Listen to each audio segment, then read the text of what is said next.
మహాప్రవీణులు, మహా న్యాయవాదులు, మహాపండితులు, మహావిద్యావంతులు అందులో చేరి దీన్ని పోషిస్తూ వచ్చారు. Experts, the scholars, the pundits, the lawyers, administrators, emancipators of education have associated themselves in this process of educare. కనుక వ్యక్తుల వలన అభివృద్ధి అవుతుంది అనేటువంటిది కాదు. అయినప్పటికీ వ్యక్తి యొక్క శక్తి కూడాను దీనికి కూడి రావాలి. It's not that it is going to be an individual achievement, but at the same time the capacities and the abilities of the individual also count. కానీ ఎడ్యుకేషన్ అనేటువంటిది గర్వంతో కూడినటువంటిది కాదు. Education, you may find an element of pride, but not in educare. కానీ ఇది కేవలము వినయ విధేయతలతో చేరి విజ్ఞానంతో కూడి వివేకమును బోధించి ఆధ్యాత్మికమైనటువంటి తత్వంలో ప్రవేశపెట్టేది. Educare wants everyone to be humble, with a sense of discrimination, endowed with wisdom. చదువులను నేర్చితినంచు గర్వమేలా? Why do you feel proud of being educated? నీకున్న విద్యలో ఇది ఏమాత్రము? Of all the education lot in the world, what a fraction you have. కనుక నీవు నేర్చిన దీనివల్ల గర్వపడకూడదు. Never be egoistic for all the learning you have. సమాజమునకు దీన్ని సహాయం చేసినటువంటిది నిజమైనటువంటి ఎడ్యుకేషన్.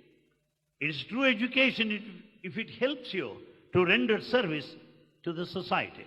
ప్రతి మంచి చెడ్డలు కూడాను సొసైటీ వల్లనే అనగా సమాజం వల్లనే ఇది పోషింపబడుతుంది. In fact, the good and bad are fostered, they prevail because of the society. ఇది మంచి, అది చెడ్డ అని చెప్పుకోవటం కేవలం మానవుల యొక్క ప్రవర్తనగా మారిపోయింది. It is the human behavior that decides ultimately what is good and what is bad. ఇది మంచి, అది చెడ్డ అని లౌకికంతో విచారణ చేస్తారు. కానీ నిజంగా విచారణ చేసిన అదియు ఇదియు రెండు ఈశ్వరుడే చేసే. From the physical worldly point of view, we may distinguish good and bad, but both of them happen to be the creation of the same God.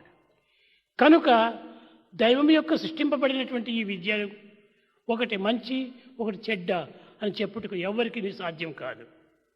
Therefore, knowledge, being the creation of the divine, cannot be distinguished, cannot be separated into good and bad. చదువులు నేర్చితినంచు గర్వమేలా? Why do you feel proud of your scholarship? నీకున్న చదువులో ఇది ఏ పాటిది? Of all, what a fraction segment that you know. విద్యకున్న వినయమే సంభూషము. It is only the humility that is the jewel to an educated man. అది ఆ వినయమే మనకు విద్య యొక్క సారాంశము. That is the essence of education, the humility. అది ప్రవర్తన యందు మనం ప్రవర్తింపచేయదు కానీ ఇది కేవలము మాటలతో చెప్పి దీన్ని మరుగుపరచడం కాదు. Humility should be reflected in our conduct and behavior, not simply limited to verbal, vocal expression. లోపల ప్రతి మానవునికి కూడాను ఆధ్యాత్మిక తత్వం అనేటువంటిది అవర్ణనీయంగా కూడాను ఇమిడి ఉంటున్నది. There lies within the spirituality beyond comprehension and description. What I need is education. వినయములను కలుగు పాత్రత, పాత్రత వలన ధనము, ధనం వలన దైవము. ఆ విధంగా దైవాన్ని చేరటానికి విద్య యొక్క వినయమే తనకు గొప్ప గౌరవంగా తప్పించింది. Therefore, it is humility that makes you deservedness and be affluent later and attain divinity. Therefore, humility is most important.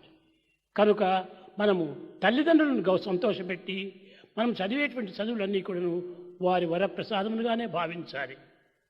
Therefore, we should always respect, revere our parents and consider this education as their gift. అట్టి పవిత్రమైనటువంటి కీర్తిను సాధించినటువంటి వారు లోకములో ఎందరో ఉంటున్నారు. There are many people who have achieved these values. కనుక విద్యార్థులారా, students, మీ తల్లిదండ్రులు ఎన్నో శ్రమలకు వచ్చి మిమ్మల్ని చదివిస్తున్నారు. Your parents are responsible for all the education that you are receiving here.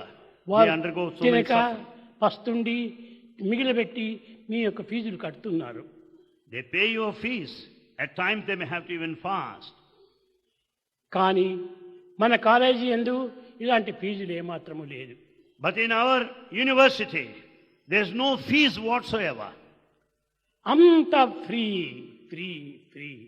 Everything is available to you, totally free of charge. Sports లో కూడాను free. Sports are free. కానీ ఎగ్జామినేషన్ ఫీజు లోపల కూడాను free. There is no examination fee. ఏ ఒక్క దాని ఎందుకు కూడాను ఒక నయా పైసా పుచ్చుకోవటం లేదు. We do not collect even single naya paisa. కనుక మీరందరూ కూడాను గొప్ప పేరును పొందాలి. Therefore it is imperative in your part that you should be highly ఏ విధంగా reputed. లింకన్ పొందాడో ఆ విధంగా మీరందరూ కూడాను లింకన్లుగా తయారు కావాలి. You should emulate the example of Lincoln. You should be as great as that person. అది ఏ మీ యొక్క చదువు. That is true education. కనుక మీ యొక్క చదువును సరైనటువంటి భద్రంగా పెట్టుకోవాలంటే మొట్టమొదటి ఇంటిలో తల్లిదండ్రులను గౌరవించాలి. Therefore our education begins with this, respecting your parents. మన గృహం యొక్క గౌరవాన్ని మనం పోషించాలి. We should also foster the patriotic spirit, uphold the national value. కనుక మన ఇంటి గౌరవాన్ని నిలబెట్టడానికి తల్లిదండ్రుల గౌరవాన్ని మనం పెంచాలి. Therefore, to maintain the prestige of the family, we should revere our parents. తల్లిదండ్రులను గౌరవించి వారికి వినయ విధేయతను నిరూపించినటువంటి విద్యార్థియే నిజమైనటువంటి విద్యార్థి.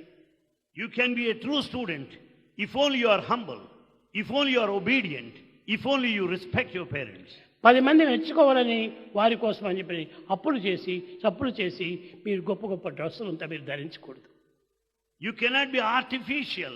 You cannot simply do these things to win the praise and acclaim of the people around. కనుక విద్యార్థులారా, So students, విద్యార్థులకు కావాల్సినటువంటిది వినయమే. what students need is this humility. వినయ విధేయతలు కలిగినటువంటి విద్యార్థులే గొప్ప ఉన్నత స్థాయికి రాగలడు. Student with humility and obedience will be advancing in his career. అలాంటి విద్యార్థులు ఈనాడు ఎందరైనా అవసరమే. Such students are needed today. కానీ మన విద్యార్థులు కావలసిన మంది ఉన్నారు. We have good lot of such students. కానీ వారికి ఇంకను సరైనటువంటి అవకాశం చిక్కలేదు. They didn't have scope to express these values. నేను ఈ అవకాశాన్ని అధికంగా పెంచాలని చెప్పని నాలో ఉన్నటువంటి సంకల్పము దినదినమునకు పెరుగుతూ ఉన్నది. Bhagavan has strongly willed to give you a number of chances in future so as to come out, so as to manifest all the values చదువు latent కంటే in you. వినయ విధేయతలు చాలా గొప్పవని ప్రజలకు బోధించాలి. And you should demonstrate to everybody that humility and obedience are of prime importance. కనుక విద్యార్థులారా, మీరు గొప్ప గొప్ప మార్కులు తెస్తున్నారని మీరు ఫస్ట్